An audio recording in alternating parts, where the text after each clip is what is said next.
mulia bagi Allah di surga.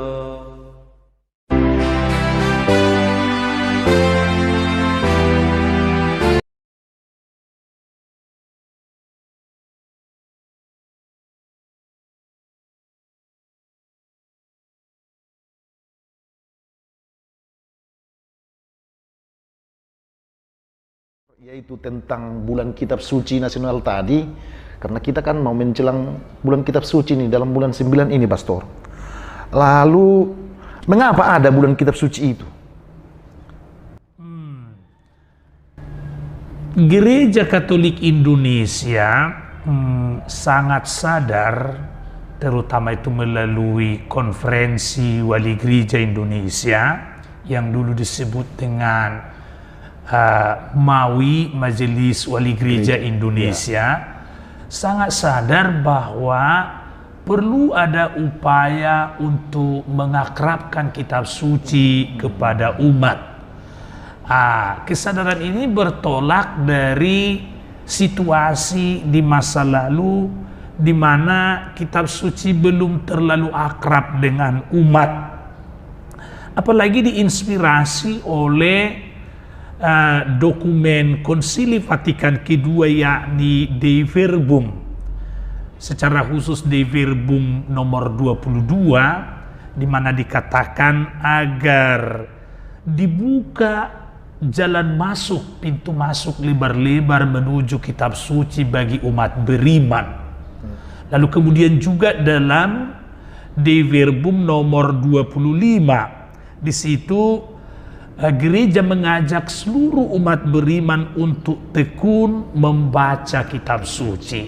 Jadi sekali lagi gereja menyadari bahwa harus menuntun umat untuk akrab dengan kitab suci. Karena apa? Karena kitab suci lah sumber atau pedoman iman kita yang sangat konkret. Jadi iman yang kita rayakan, yang kita hayati ini sesuai dengan apa yang terdapat dalam kitab suci, dan itu harus kita gali dan kita harus wartakan kepada umat. Jadi Gereja Katolik Indonesia menyadari ini. Dalam kesadaran itu, Konferensi Wali Gereja Indonesia yang dulu disebut Majelis Wali Gereja Indonesia menetapkan perlu ada satu momen untuk menyadarkan umat akan pentingnya kitab suci ini. Maka dirasa perlu membuat satu bulan kitab suci nasional. Pertanyaannya, mengapa Gereja Katolik Indonesia menetapkan bulan September sebagai bulan kitab suci nasional? Sebelum ke situ kita bisa juga lihat apa yang sudah dibuat oleh gereja dalam rangka menjawab dokumen Konsili Vatikan kedua tadi. Gereja internasional secara jelas mendorong seluruh gereja di dunia untuk menerjemahkan kitab suci ke dalam bahasa lokal, entah bahasa nasional ataupun bahasa-bahasa suku, dan itu sudah dilakukan oleh gereja internasional termasuk di Indonesia. Di Indonesia misalnya kita lihat sudah banyak kitab suci diterjemahkan ke dalam bahasa daerah. Dan itu dilakukan oleh gereja Indonesia dalam kerjasama dengan Lembaga Alkitab Indonesia atau LAI, dengan LBI, Lembaga Biblika Indonesia. Kemudian baru bagaimana tadi, mengapa gereja Indonesia itu memilih bulan September sebagai bulan kitab suci nasional? Pada dasarnya, pada awalnya tidak ada alasan yang sangat istimewa. Hanya pertimbangan bahwa itulah bulan atau kesempatan di mana dirasa umat akan lebih longgar mendalami kitab suci. Karena biasanya bulan Maret itu gereja sibuk mempersiapkan Paskah, yakni masa prapaskah. Ada katekisasi untuk para calon baptis, dan juga untuk pendalaman Paskah, misteri Paskah. Lalu kemudian biasanya bulan November atau sampai Desember itu persiapan Natal, ada katekisasi untuk mempersiapkan diri menyongsong Natal.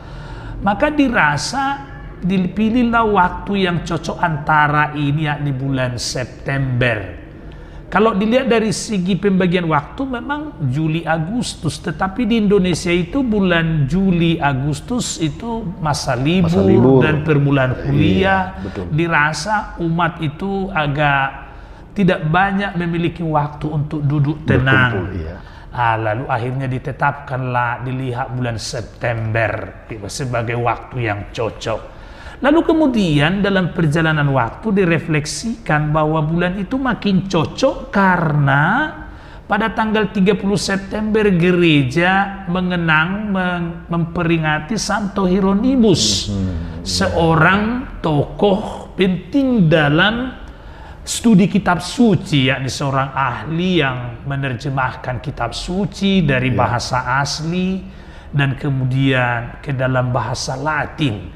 Dan inilah sebenarnya mengapa dirasa juga bulan ini cocok, dan itu dirasa cocok.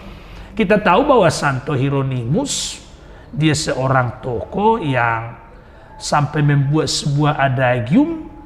Dia mengatakan ignoram scripturam, ignoram Christi est. Tidak mengenal kitab suci berarti tidak mengenal Kristus. Artinya untuk mengenal Kristus kita harus mengenal kitab suci, maka kita harus membaca kitab suci. Jadi kira-kira inilah alasan mengapa gereja menetapkan satu bulan, yakni bulan September sebagai bulan kitab suci nasional. Dalam bulan kitab suci ini, apakah ada khas yang dilaksanakan untuk perkenalan atau pengakraban kitab suci itu? Salah satu yang sangat khas dilakukan oleh Gereja Katolik Indonesia, yakni dengan menetapkan bulan September sebagai bulan kitab suci nasional, yakni pertama pada hari Minggu pertama bulan September itu ditetapkan sebagai hari Minggu kitab suci nasional, atau disebut dengan HKSN, dan itu sungguh dirayakan di seluruh gereja Indonesia.